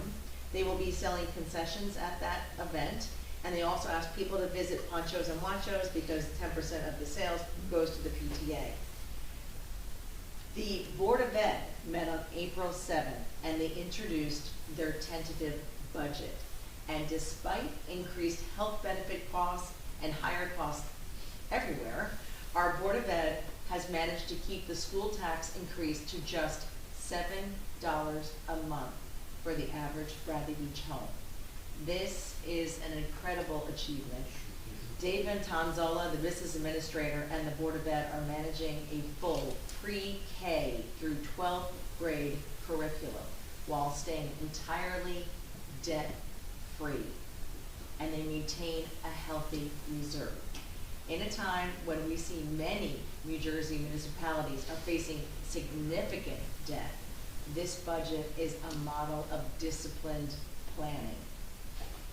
The final public hearing is on May 5th at 6 p.m. at the Bradley Beach Elementary School. I encourage the community to attend and see how the district is successfully supporting both our students and our taxpayers. And that concludes my report. Thank you, Mayor. Thank you, Council President. I'll turn to Councilman Nowicki. Thank you, Mr. Mayor. Below is police activity for the time period of April 4th through April 19th. On April 11th, Ocean Avenue, Newark Avenue, patrolman Sean Johnson observed a 38-year-old male from Neptune in the Newark Avenue beach area with no pants on and arrested him. Charged him with lewdness and disrobing in public. Sergeant William Major and patrolman Sean Johnson made the arrest. On April 13th, I get all the fun things to report now. On 48 Main Street, a 31-year-old male from Asbury Park was arrested and charged with eluding police and obstructing the administration of the law after fleeing from patrolman Sean Johnson while operating the motor vehicle on April 12, 2026. SO Samuel Forjak made the arrest on April 13th and was assisted by several Bradley Beach officers. On April 15th at 323 Main Street, a 29-year-old female from Bradley Beach was arrested and charged with hindering apprehension after she provided officers with false information regarding her identity, knowing she had an outstanding warrant for her arrest from Jackson Township. Patrolman Anthony Baldamenti and Detective Gregory Pancha made the arrest. And just a piece of community information, the Bradley Beach Police Department will be participating in Operation Takeback event this Saturday, April 25th. All residents can drop off any unwanted and unused medications at the police department between the hours of 10 and 2. We will not be taking any syringes or any other needle type medications, but to get rid of and clean out your medicine cabinet this Saturday between 10 and 2. And then with, so our report on Sylvan Lake, the Sylvan Lake Commission met last week. CME came in and presented the project for the bulkhead. along Bradley Boulevard. It was advertised last week, so that project is out to advertising. We actually went through, they went through the plans and whatnot, and we also wanted to make sure that we coordinated with the Shade Tree Commission regarding the planting types of trees along there, as well as what the Tree Commission is looking to do in the borough, making sure that we're coordinated on that. In addition, the American Littoral Society presented plans on beneficial reuse of dredge material. So if we were to reshape or excavate out the lake's bottom, what could we do with that material? So they share different concepts of expansion of the island that's there where the swan is nesting, or the ability to use that material, creating sort of back bays to help with sediment control, as well as trying to quantify what we can do with the material on-site as well as off-site. Off-site, we're looking to coordinate with the Monmouth County landfill, and we're hopeful that that will be the solution for us to be able to do a longer, bigger dredging project and use that beneficial reuse of that material for the landfill. In addition, the bulkhead project, was shared at the commission meeting that we are taking the material when we build the new wall along Bradley Boulevard. We have to excavate out like a 6-foot swath of material in order to build that wall. That material, the intention is to use that material down at the promenade extension, which is right now, people have received, people who live within 200 feet of the beach, anywhere between Lake Terrace and Bradley Boulevard, 200 feet heading west, received a notification that there's a pending permit, and there's a public comment period on that permit for the extension of the promenade from 3rd Avenue to 2nd Avenue. Comment period was closed on Saturday, this past Saturday, and so we're now waiting to hear from DEP when can we move forward with a permit and construction of the promenade extension. We need to actually build this fall, so we need to start construction as soon as possible. Because that grant expires, my understanding is December 31st of this year. So we need to expend that money and do that extension of that promenade. That promenade, people think, well, it's a great place. We do it because it's a walkway, and it just extends the boardwalk another avenue. The true purpose of that promenade is for resilience and flooding and ocean surges. And it's critical for the southern end of town because that is the low point of the entire borough. And so whatever we can do to help armor the shoreline with, in this case, the promenade, in addition to the dunes, will only protect all the properties. And so it's really critical that we actually move that project forward. We actually gotten letters of support from the Environmental Commission, supporting that we move that project rapidly forward for resiliency from an environmental perspective, as well as from the Land Use Board, voted unanimously to support moving that project forward as soon as possible, so that we can actually accomplish that project and have it done here by winter, by December 31st. So more to hear when Mr. Doherty gets a call and says, okay, but, we can move forward with that project. But that's really a critical piece, and some of these projects are intertwined, and so that's why I take the opportunity to report on them. So that's my report for today. Thank you, Councilman. I'm going to start my report where you just left off, which is also similar in these very major projects coming up, we hope, this summer. And I say we hope because, Councilman, as you said, we have till the end of the year to complete this project work, especially for the promenade. And what people don't appreciate is that there are all kinds of regulations that we need to comply with, both federal and state, related to protecting endangered species of animals, endangered species, if that's the right terminology, of certain plants. So it's quite the morass of, for want of a better word, red tape. But there are a lot of rules, and they're all very valuable rules. I am 100% supportive of these rules, but we have to navigate those rules in terms of when construction can be done and when it can't be done, and when certain species of birds, for example, are nesting. So it's a monumental task in terms of what this council is undertaking with both Sylvan Lake and the Promenade. And I want to say this on the record, it's going to negatively impact the summer, assuming we can move forward. There are 100% going to be challenges, especially for the residents in the southeastern part of town that are nestled right in that corner where Ocean Ave and Evergreen and Bradley Boulevard. Because we've got the bulkhead which runs along Bradley Boulevard, but we also have the promenade which will be extended a few blocks southward towards Avalon.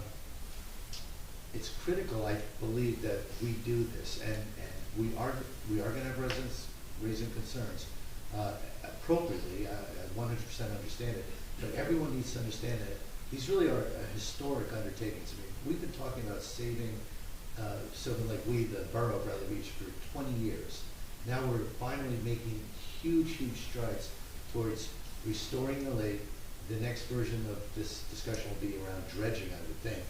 But the bulkhead, the outfall pipe, the promenade, of course on the east side, all of these are, as you just mentioned, sustainability, resiliency initiatives designed to protect our residents from ocean surges, to protect that lake that overflows and floods. And decades from now, people are going to look back at this and say, wow, Bradley Beach accomplished things that we've talked about for decades. I want to tip my hat, as I'm saying all this, to Councilman Weber, who started this focus under Mayor Fox's administration to say it's so important that we deal with this really critical issue of extending that promenade and creating this additional concrete barrier to protect the southern end of town from ocean surges. So it's exciting to see it coming together. I'm excited. I think the council's excited. I hope our residents are excited. But we are all going to hear concerns in the course of the summer. Whenever we're allowed to work around the plants and wildlife, and DEP says go, and the federal government says go, we've got to go. So, more to come. I guess my final comment on that is we will design a very specific and ongoing communications program. It'll be a combination of newsletter updates and newsletter links to our website where we'll have formal updates, because this really will be a very substantial project especially for the southern end of town. So that said, I just want to say, everybody, mark your calendars for May 12th at 6 p.m. The Bradley Beach Library and the community has an upcoming 4th annual One Beach, One Read event. Again, May 12th, 6 p.m. And this year's book for adults is Have You Seen Louise Velez, written by author Catherine Ryan Hyde. So I want to make sure everybody can try to make that on May 12th. Also wanted to just echo what I said earlier, that we, Bradley Beach, are welcoming probationary firefighter Patrick Collins. And then my final comment, once again, environmentally, I hope, perceived to be very friendly announcement that our DPW is working in conjunction with the Environmental Commission and with former Councilman Weber, who is now chair of the Environmental Commission, to stake out very substantial stakes, I will say, protective cord to protect the dunes along all of our dunes along Bradley Beach. Last year, a volunteer group led by Councilman Weber put very nominal, I don't want to demean their effort, they tried, but very nominal stakes, maybe a foot tall, with very light cord, string, almost thread, that really you had trouble seeing it unless you're right on top of it. And what happened was those small stakes got trampled. They got trampled by foot traffic, they got trampled by vehicles, emergency vehicles, lifeguard vehicles and stuff like going back and forth. And Councilman Weber in particular was very upset about that. Obviously, all of our intention is to protect the dunes.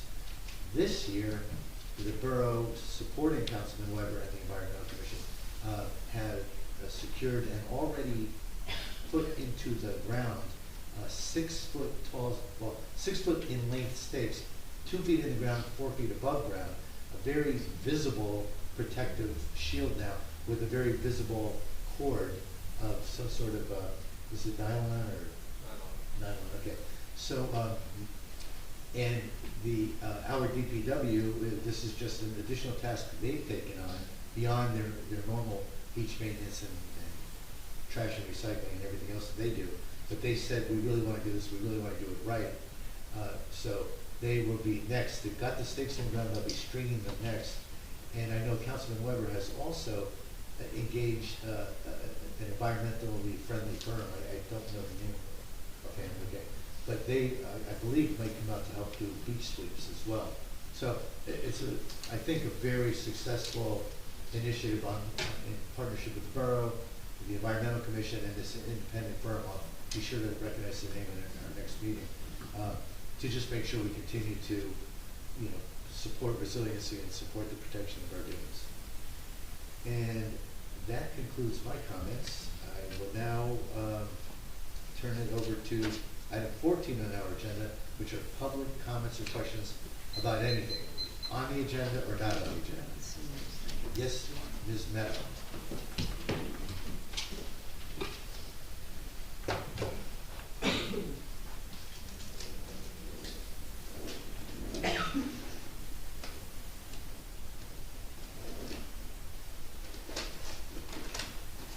Nancy Meadow, Ocean Park, condominium. Ms. Greenblatt, thank you for being specific about the time of the rec center event. We moved to the 2nd.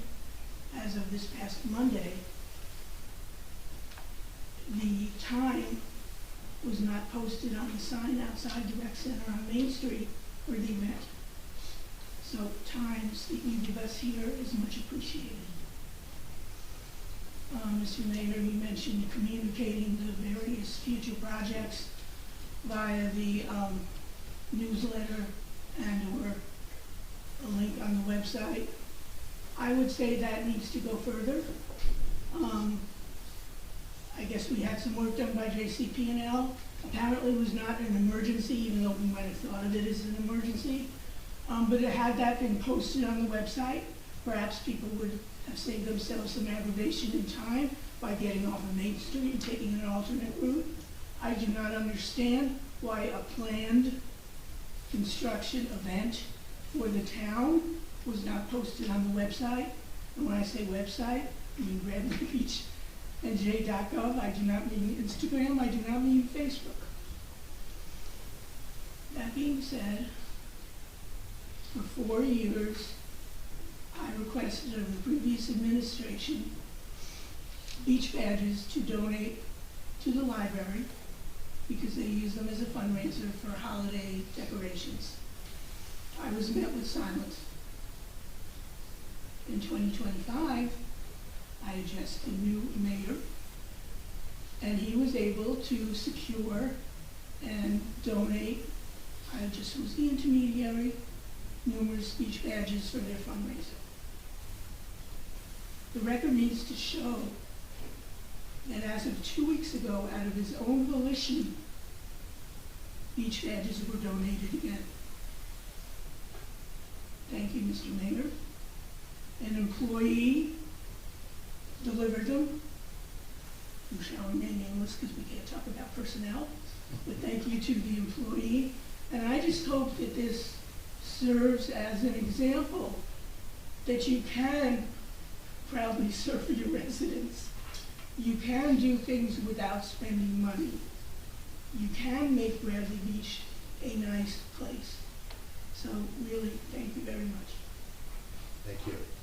And on that note, the donated beach badges, just so everyone understands, these are a couple years old, or oh yeah, I mean they're somebody else's trash is our treasure. Right, exactly. Yeah, they're unusable, they're non-saleable. Right, exactly. But we but got a they're lot. beautiful artwork, as I understand. Yes, and oh wait, let me put that back on. Personally, given the timing, I would have thought we could have done a whole fundraising thing with the 250th birthday of our country, which is also not posted on our website. So I'm guessing we have no events. So I'm guessing we ought to leave town and go to other towns to celebrate events. Because, I don't know, I've been told to be patient, but I'm looking at that website and I can't even find ordinances that we passed 2 months ago. So, But yes, the badges are red. Thank you very much. Any other comments or questions? Yes, sir.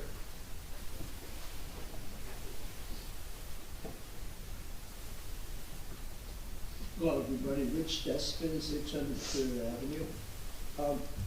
When you have a discussion about the blowers, I have a question first, so make sure I'm saying the right thing. The time that this is going to be is what date to what date? What was it that I missed what you said? Well, I think the ordinance that was originally drafted was from Memorial Day to September 30th. Okay. That was the time where the gas power moved forward. Okay. As a year-round resident, I asked you to consider going beyond those dates because there's a lot of spring cleanup, fall cleanup, and there's other machinery besides leaf blowers that make a lot of noise as well. So I think that's something you should give some thought to. Yeah. Thank you all. Thank you. Other comments or questions in the room about anything at all on your mind? Yes, sir. Who are you?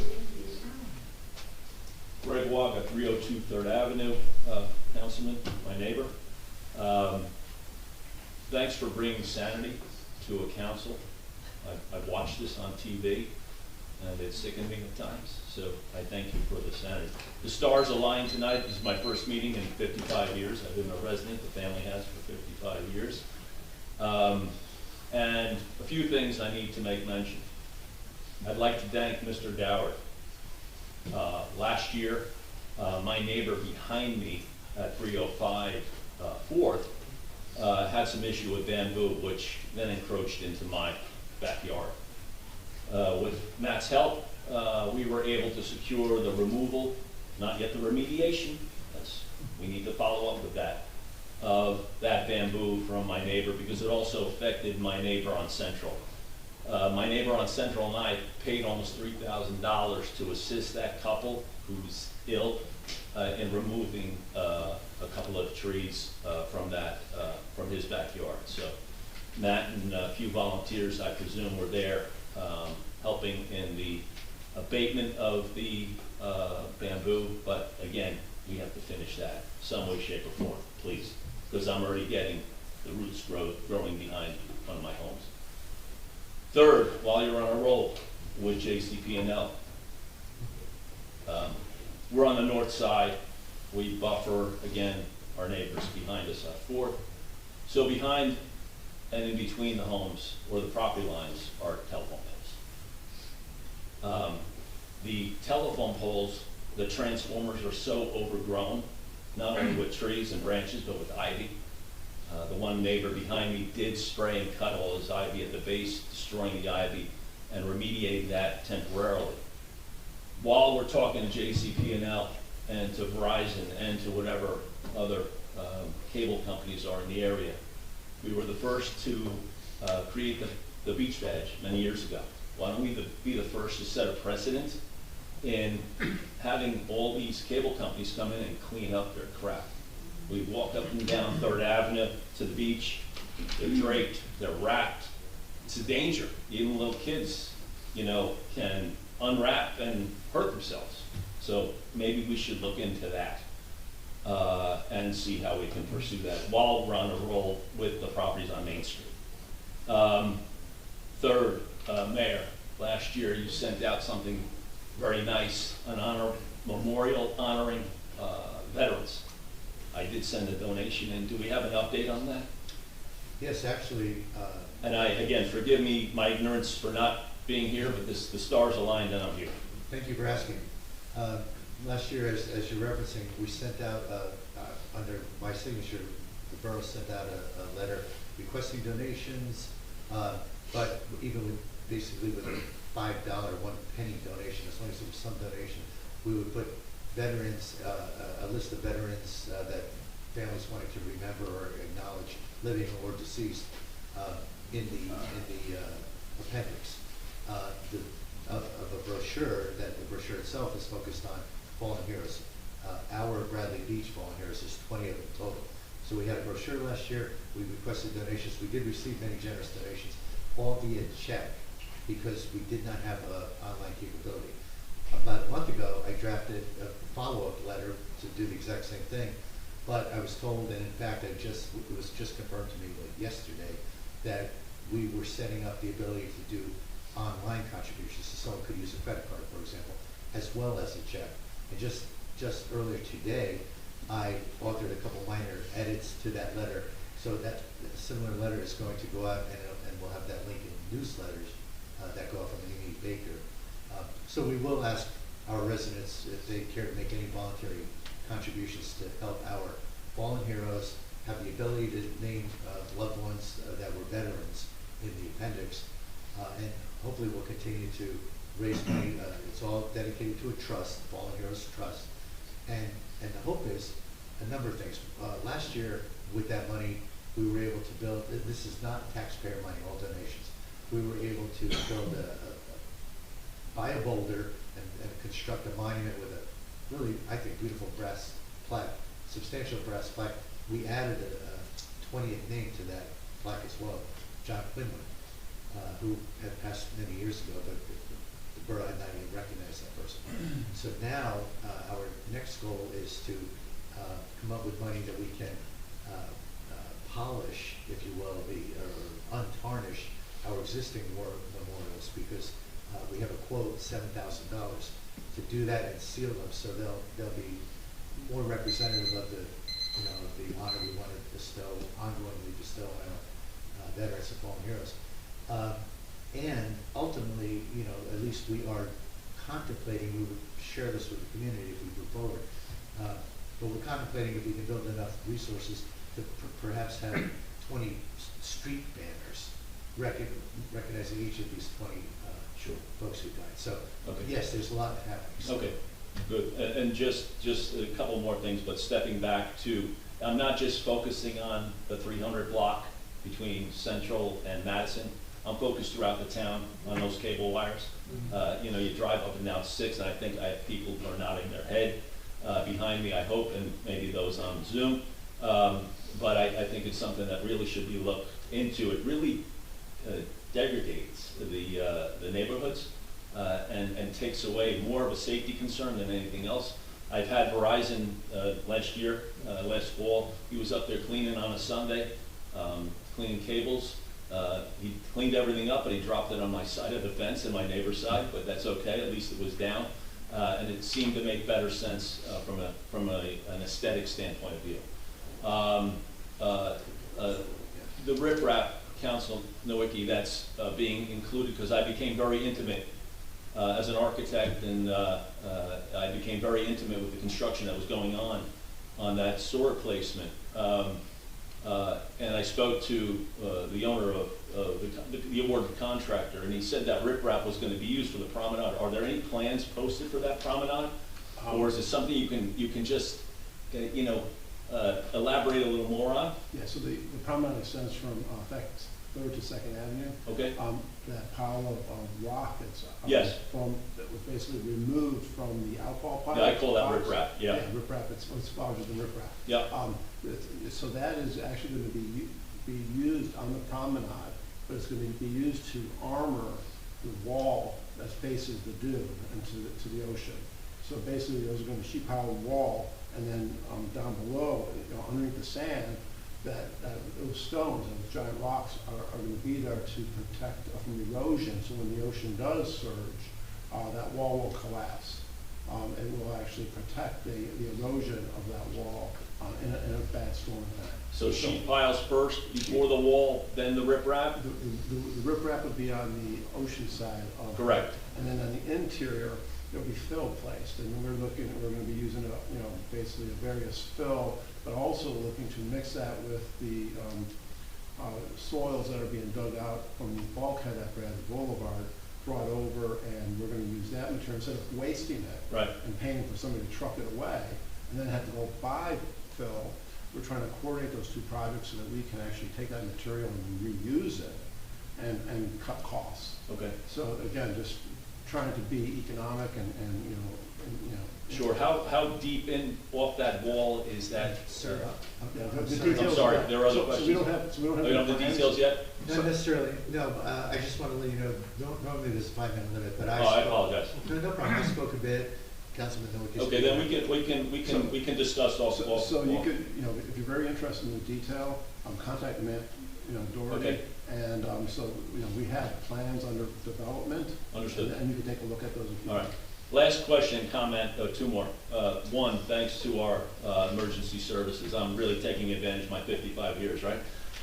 And lastly, if there's anything that could be done between Evergreen, that white wall, and Avon, maybe you can award it to some sort of high school student to do some artwork, just to dress it up. It's been a white wall forever, and maybe we can do a wave scene or an ocean scene of some sort to create a little more dynamic between, since we're sharing boundaries on Sylvan Lake and expenditures.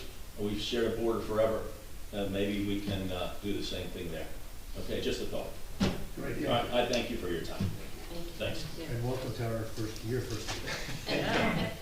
Anyone else in the room with a comment or question? Yes, sir. Rick Beck, Kaplan, 409 Brinley. Mr. Mayor, you just mentioned a 5-minute rule. Last meeting, in this portion of the meeting, by my count, someone went on for 9 minutes and 11 seconds with a variety of accusations and insults directed at 2 Bradley Beach staffers and a realtor who has probably sold more property here in the last 40 years than anyone, a well-known, respected member of the community. None of you said a thing in 5 minutes. It went on and on. Mr. Mayor, when you did speak a little bit after the 9 minutes and change, you were again interrupted with a promotion for a YouTube channel. I don't understand. So why wasn't something done or said at 5 minutes? I'm just kidding. You would please. answer that or no? I would, well, I would prefer that you answer that. Yeah, Mr. Kaplan, I told him not to interrupt. As you saw during those 9 minutes, there's a lot going on there. And, you know, when we received emails that we should have shut the speaker down and things like that, it's my opinion that that'll cause more of a problem for the borough and more wasted time, money, and resources than simply allowing it to do it for the 9 minutes. So, you know, that's on me. It's not because your elected officials don't have opinions or aren't in control. It's because I just don't think it's worthwhile to engage in that sort of rhetoric. It's a free speech at the mic, generally speaking, and I don't think that shutting it down is going to reduce the borough's legal costs or time spent on the issues that were raised. If you understand where I'm coming from. Yeah, no, I do, but then, so take that 5-minute notice off the agenda then, so we don't have a 5-minute limit, right? So that's the first point, and then again, I was surprised that none of you responded. I mean, Mayor, you did say that it was somebody's opinion, but I was expecting more of a response. I understand. From any or all of you. I understand. There are a lot of circumstances I'm not at liberty to discuss in public that weighed into our decision and my decision to let that continue. For the record, you pointed out the negative commentary that individual made towards an individual in town. I would say if you go back and look at that, what I clocked to be 8 minutes, but if you'd say it's 9, I'm not going to argue. It felt like an hour and a half. It felt like Right, that. for the record. But please also note that in that 8 or 9 minutes, I would say more than half of it was disparaging comments directed at my administration and our employees. It wasn't only at that individual. And absolutely. And I had to sit here under various guidance and freedom of speech doctrines, and to allow that person to go a bit longer than I think all of us would have liked. In the future, I will do a better job at trying to manage that.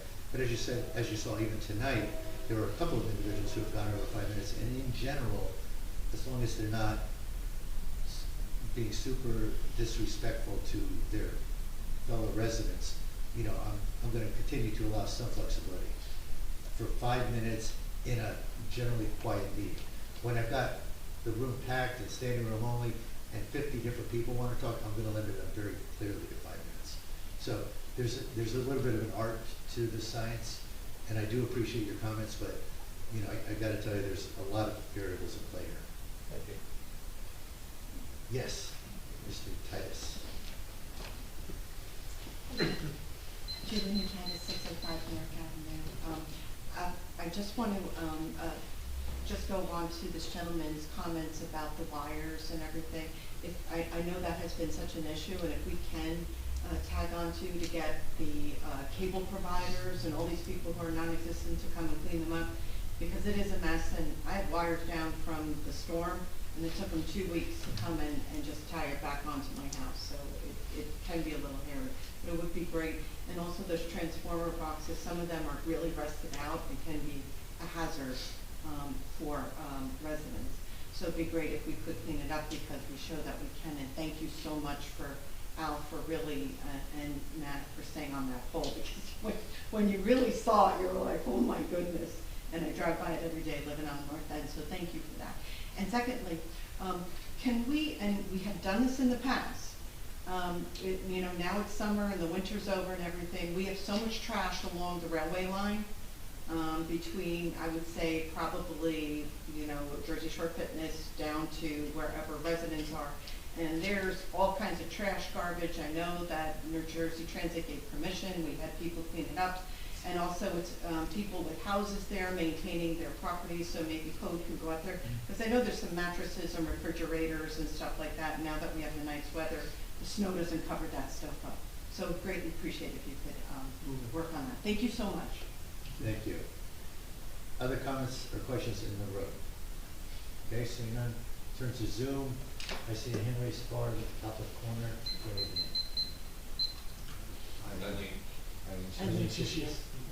Eileen Shishis, you are recognized. Eileen, can you hear us? Oh, yeah. Yes. Oh, try it one more time,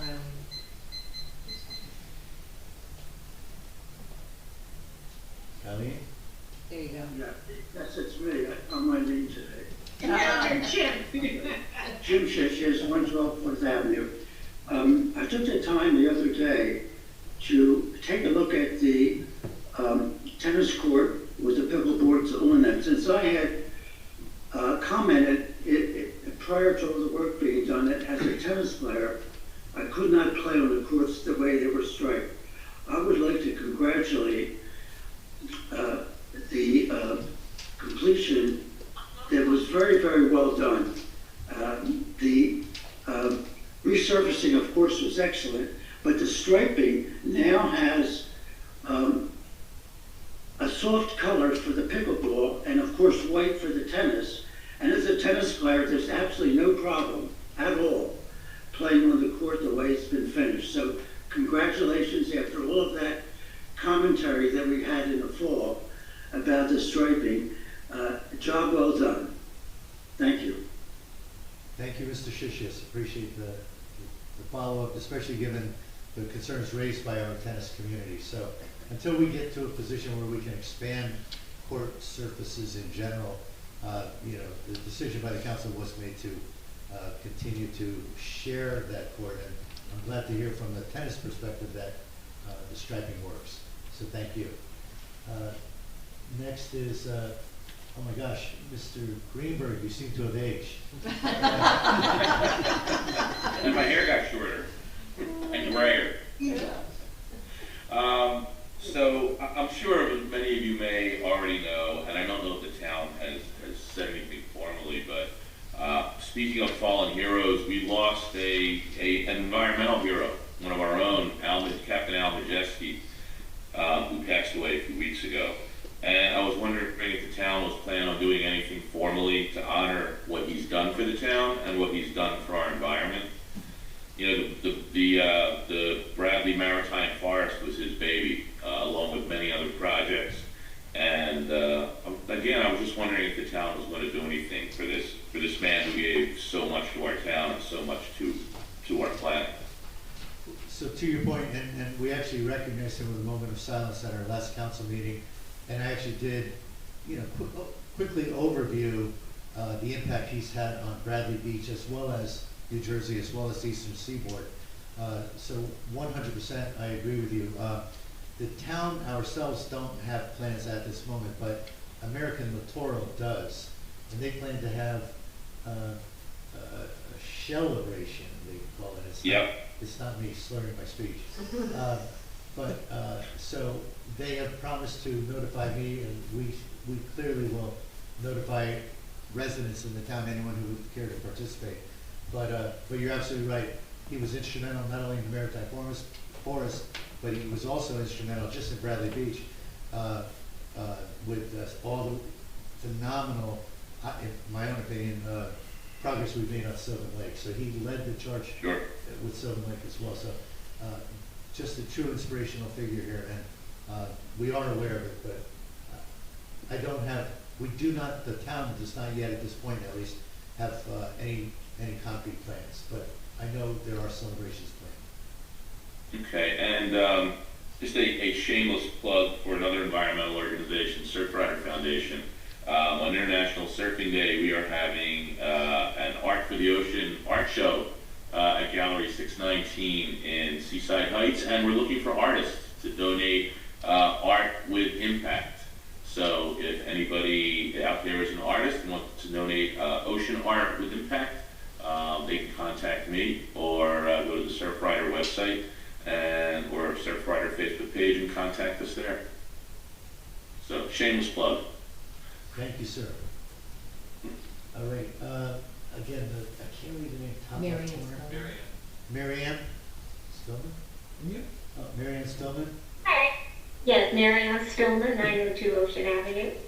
I've looked at the concession organization, this corporation that's going to be running the concession at the pump house. And I see that they have quite a business with different kinds of menu items. Are they aware that we won't have cooking in that facility? Is that part of what they've signed up to? Yes, that was very clearly denoted in our specifications. Oh, good. And I'm eager to see what they produce under that no cooking, because they do have quite a broad menu. And my second question was, they've got a mission to expand into entertainment. That's a part of their business model. Are they going to be expanding into that grassy area and using that grass area for anything at all beyond what they're going to be serving out of that concession window? So we've had no formal discussions other than to congratulate them for being a high bidder, which we contractually awarded. But we're gonna very strictly limit any disruption to residents' views of the ocean or residents' quiet entertainment of the ocean. So I can't answer your question because we don't know what their requests are, nor do we know if we're going to approve them. But they know what our requirements were, and they were the high bidder. Okay, good. Thank you very much. Okay, thank you. And Linda Duffy, I see your hand up there. Are you with us?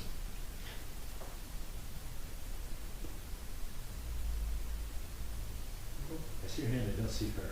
No, don't see her. There she is. You're back. Linda? Linda, you are up if you're interested. He's trying to You're muted, so. Oh, okay. I don't know if this is one of those going on muted. Oh, no, she did. She did it. There she is. You did? All right. Good. Hey, hi guys. Hi. Do you hear me? Yes. I want to thank you for hiring Michael Collins. He was wonderful. And I think he'd be an asset to the workshop that we're going to have, hopefully soon, because Shanna said that she thinks that it's going to be later, but I think it has to be now. It has to be now because we need to give the voices to the residents of the town and not to the council. All right, that's said and done. I have a few Karen things to say. We need to have striping for parking on Bradley Avenue. Consistently, we have neighbors that park in the middle of their street over and over through the seasons, winter and summer, in the middle of their strip that nobody else can park to. So that needs to be addressed. And also, I noticed also, my neighbors have been putting their garbage cans on their porch. Is that not acceptable? I don't think so. I don't want to look at those garbage cans when I look at my porch on the day. And I do think you guys are doing a great job. Thank you very much for all your concerns and considerations for the town. Thank you for your comments. Okay, seeing no other hands raised. Oh, yes, Mr. Cohen. I'd like to reiterate the comments of my Charter Study Commission colleagues.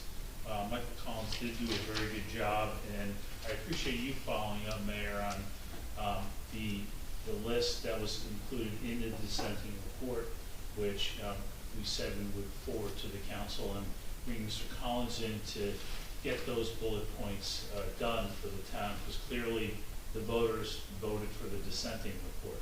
So we'd like to get those things done, and I appreciate you, bringing Mr. Collins in to do it in a very concise way, because that's how he operates. I did want to compliment and actually question the grants for the sewers. We were told for years there was no grants for sewers, and now all of a sudden we have grants for sewers. How does that work, Mr. Modi? So there was For years.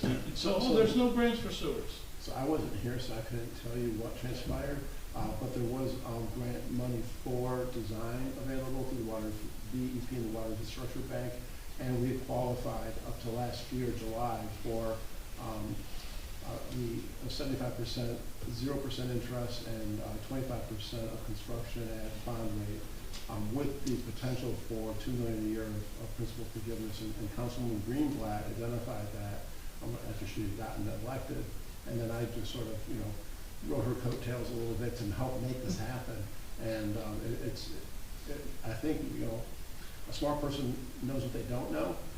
And so, she asked the right questions, talked to professionals, and saw the opportunity. And so we were able to, grab it just in the nick of time. Sure. I mean, you see this $2.3 million, I want to thank all of you for working on that. That's amazing. And Mr. Cohen, just on this topic, one other thing I've learned, because I was on that council for 4 years, that the administration, couldn't find sewer grant funding.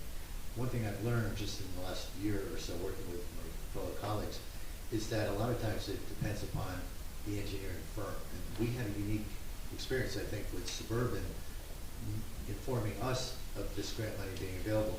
Other engineering firms we've been working with had not brought it to our attention. So I think we've casted a wider net, perhaps than prior administrations, and so far with Mr. Doherty's guidance, we've got a pool of engineers now, 7 or so firms, and we've said to all of them, bring us your ideas, grant funding ideas. Mm-hmm. So I just think a lot of it's casting a wider net too. I would just add that, historically the town did get the resurfacing from the DOT, so that was a piece of what was gotten, as well as the promenade extension. Former Councilman Weber was instrumental in helping to get that under the Fox administration, as well as the bulkhead work that we're doing now. That was actually obtained during the prior administration. But you also have to move very quickly on these projects, because they all have timelines and they all have environmental and different, as the mayor said, rules, red tape, and if you don't move quickly and expedite these things, you'll lose the money. And so we've been commenting on that here, that we're really pushing hard to get these jobs underway so we don't lose the grant monies that we've obtained. And so we have to be diligent. Sure, and to that point about the promenade and then the Sylvan Lake work, and then also the ordinance that you did tonight, 2026-24. I mean, the DEP needs to understand that home rule counts, and we understand the impacts that we have here, and you're taking care of things.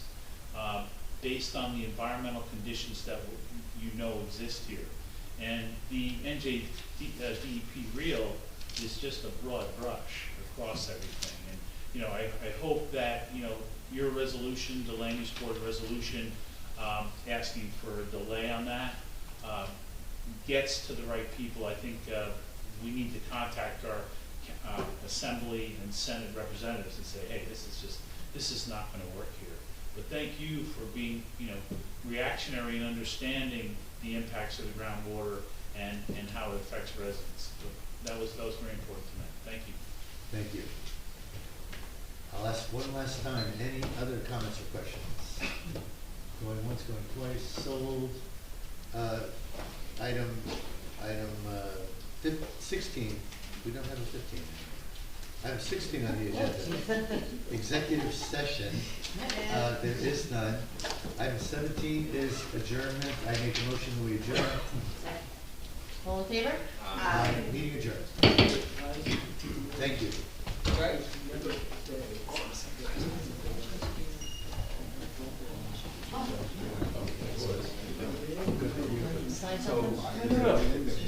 No. These are the final maps. Case number on them includes for 319 here. Okay, I figured that's what they were. Well, I don't know if, yeah, you said, yeah, you already did. Or one of those anyway. These should not be at my level tonight, they should be a permanent record. So I don't know if they go in your office. I would think they probably go in the planning subdivision file with this, but in any event. Okay. Really, they were going to walk around, I just put my office to see if they can bring. Well, I'm not gonna tell you how to keep your records, but they definitely don't belong in my office.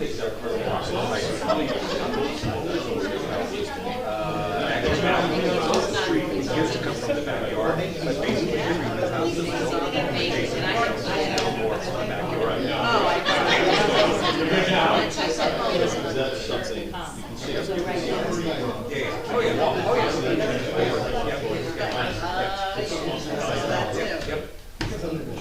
Like I cut all lines out at the base of the pole. So now